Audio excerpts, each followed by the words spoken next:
Hello, welcome back to my channel. If you haven't been here before, my name is Rhea Taylor and I typically post pottery content more so on the lifestyle side. So I'm hoping to do more educational things like this in the sense of like keeping things simple. Anyways, the reason why you're here is probably because you want to get started with pottery and you might be feeling intimidated to take a class, or perhaps the class is too expensive, or perhaps you're wanting to go all in but at a slow pace.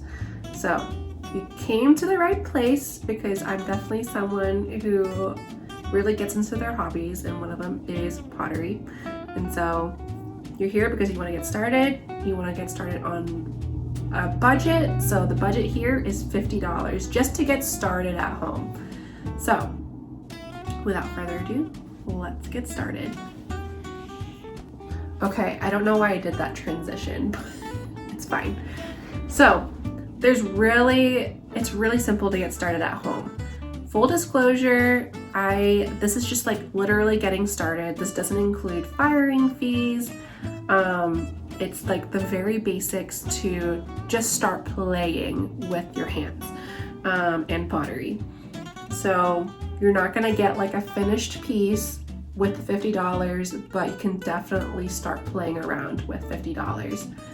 So the first thing that you need to get, the first thing that you need to get is clay. Most bags, I believe, if not more, all bags will come with 25 pounds of clay. This is half of the 25. So what's half of 25?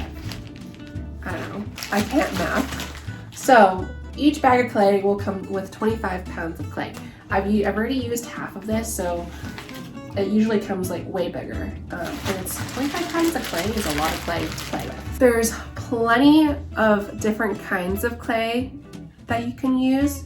I've experimented with a few of them and I've come up with the 3 that I really like. So the brands that I recommend are Laguna and Georgie's. So on the Laguna side, I use B-Mix. B-Mix is a white clay, and I find that it's not the best to play like with your hands, but it's definitely usable and definitely doable. It is also on the more budget side. Typically, it's like $25 for the 25 pounds of clay.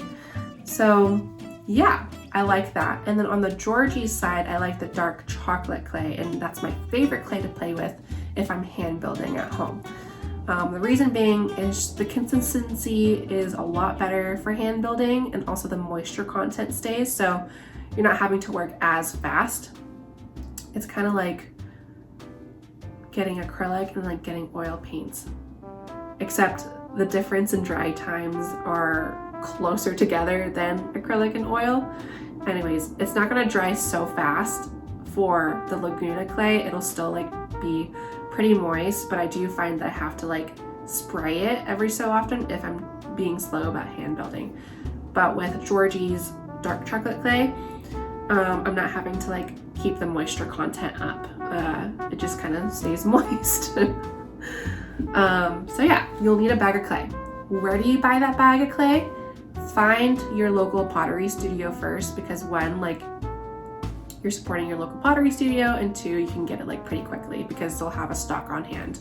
Another place that you can get clay is online via the manufacturer, I believe, or you can find like an online store that is selling clay like that. So yeah, there's lots of options, especially today. So you can either buy online or go to your local pottery studio. The next thing that you'll probably need is a bowl. The bowl is to hold water, and as you can see, I have dirty clay water in here. This is my dedicated pottery bowl now, and this is something that was free. I just found one that I wasn't using in the kitchen, and now it's dedicated for pottery. If you don't have a bowl at home that you can dedicate to pottery, go to your local thrift store and find like a glass bowl that is like $1. So don't go crazy. You don't need a fancy bowl for pottery because it's just gonna get dirty like this anyways. So you'll need a bowl for water. The next thing that you need to do or need to have is a sponge. You can find sponges at your local arts and crafts store. The one that I probably recommend, I'll put a picture up here just because it like soaks water really well, and also it's easy to clean. I don't necessarily recommend like a natural sponge like this because it doesn't hold as much moisture as I would like, and it's a little bit rougher, but I lost my other ones, so I'm just using what I have, and I've bought this, and this was like probably $1 for a big sponge, and all I did was cut it into small pieces like this because I prefer like working with a smaller sponge. So this is just extra that I'll keep later. And then the last thing that you need is a towel.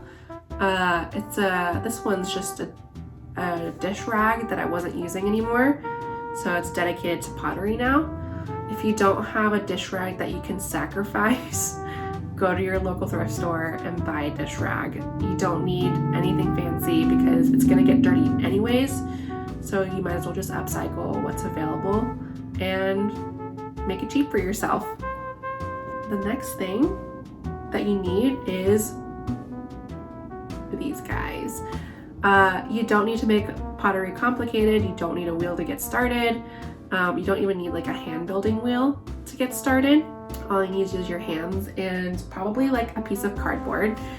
I don't have a piece of cardboard right now, but literally just cut a piece of cardboard.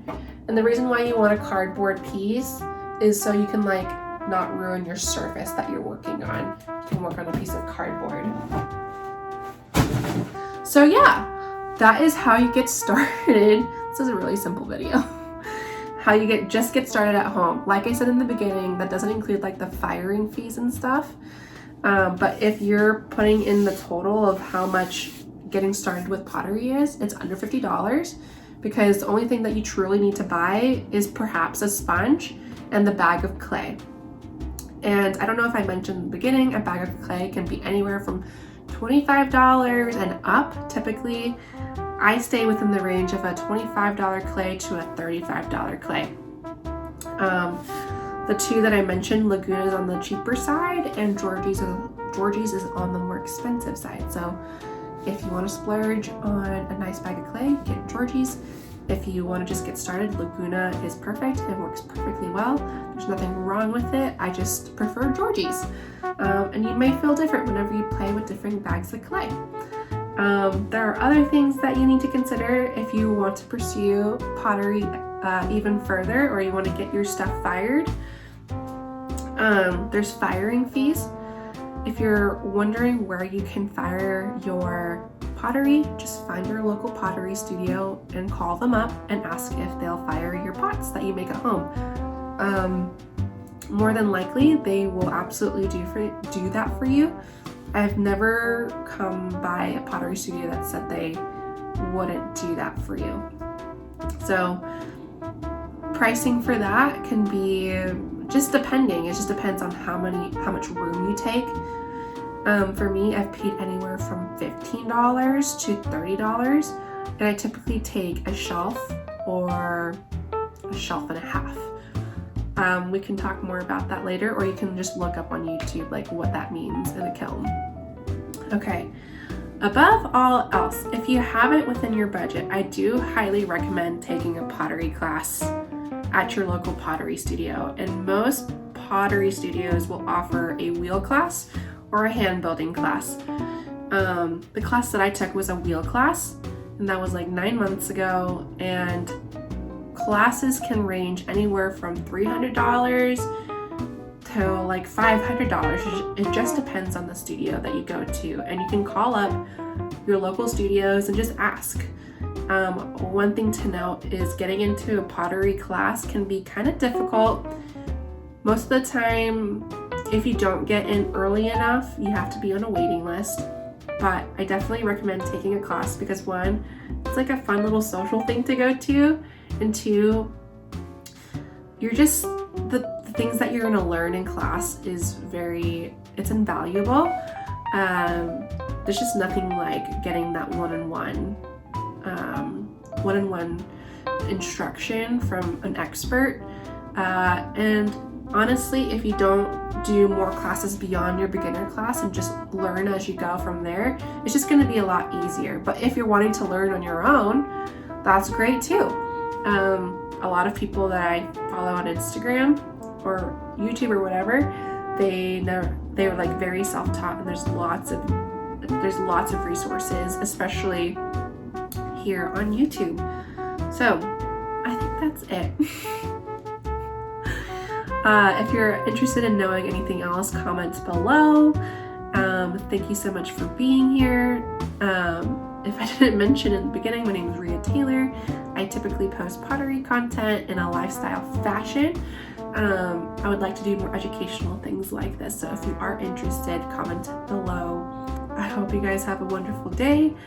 I hope you guys love pottery as much as I do, and I hope you have a good experience getting started. And above all else, just do the dang thing, you know? Just get started. Don't be so intimidated by it. If it's something that you've been thinking about, just do it. All right, I'll see you in the next video.